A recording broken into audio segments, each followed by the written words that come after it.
See, I see your cars and your handiwork at concours all over the place. Matter of fact, you just won your class at Pebble Beach, did you not? Yes, I did. It was a very nice experience to be back there on the good side of the fence. Ah, whatever do you mean by that? Well, you know, sometimes you're the windshield, sometimes you're the bug.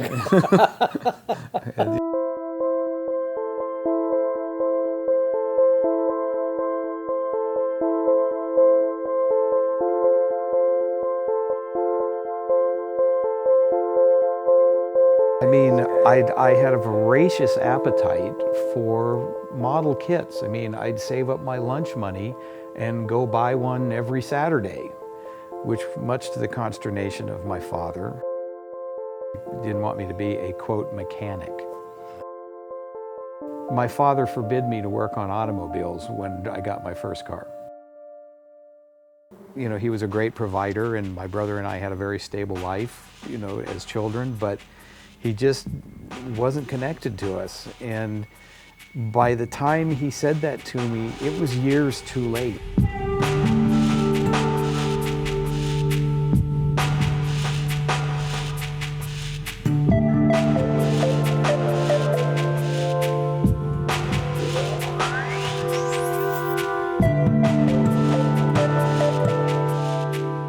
Right after I got out of high school, I went to work for Earl Madman Muntz. I kind of fell into the job of being keeper of toys. If there was a special client or a special car that came in, you know, I came out of the toy box and did the stereo installation off to the side, and that ultimately led to a job with Pioneer Electronics. Pioneer hired a very up-and-coming, kind of the new stars on the block advertising agency, Chiat Day. I still don't understand this, but Chiat Day came and looked at everything in the company and decided to build an advertising campaign around a car stereo installer, me.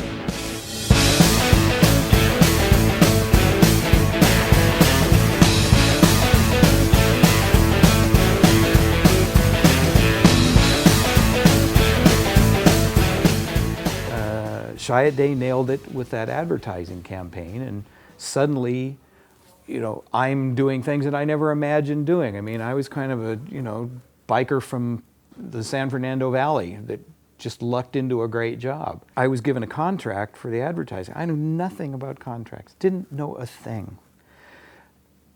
I reported to the president of the company, and his secretary at the time.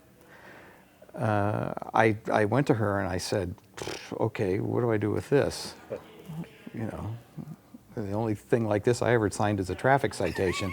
A couple of times. More than once, yeah. I have a, you know, I have a PhD in traffic safety school. So she said, listen, I just started dating this guy, and he's a really nice guy. And she said, I tell you what we'll do, I'll make dinner, and I think you two would get it off really well because, you know, he's really into cars. So, okay, fine. Well, that turned out to be Ed Niles, at the time the president of the Ferrari Owners Club.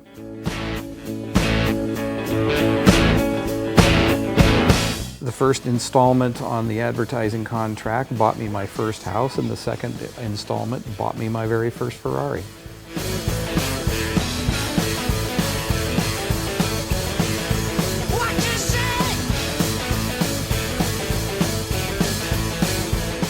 Eventually, my tenure at Pioneer ended. There was a major change in the management of the company. And I kind of had it in my mind that I wanted to run my own show. I was so naive thinking that I could just hang out a sign and be in the Ferrari business. And then I'll tell you, there was another one of those paths that crossed. Very early on, about, I want to say about my second year out of Pioneer, a wonderful man came to work for me. His name was Harold White, and Harold not only taught me a great deal about fixing cars and fixing Ferraris in general, but he also forced me to learn how to run a business that fixes cars. With All American Racers for a long time, went to Indianapolis with Dan Gurney a number of times, Wonderful guy to this day. I don't think most businesses fail in their second year, and to this day, I know that Harold guided me through that second year of business.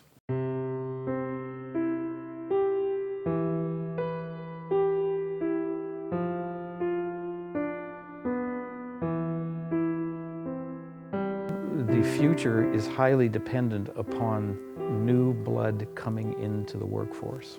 We are stifled right now in our ability to expand simply because we cannot find more people.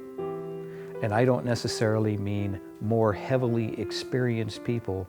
I mean more people that we can bring into our environment, train them, and make them the kind of employees that we need here.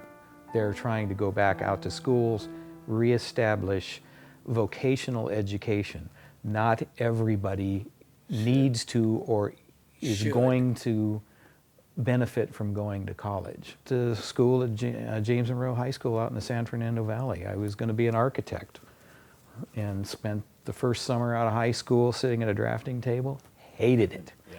Absolutely hated it. Went to work in a gas station. It's impressive, just from the enthusiast's point of view, because you have cars that you have to travel to major shows just to see, and they're all sitting here, so many of them. And I want to impress upon you that that's never lost on me. There are Cool. some mornings when I come in here on Saturday and go, holy crap, what have I created?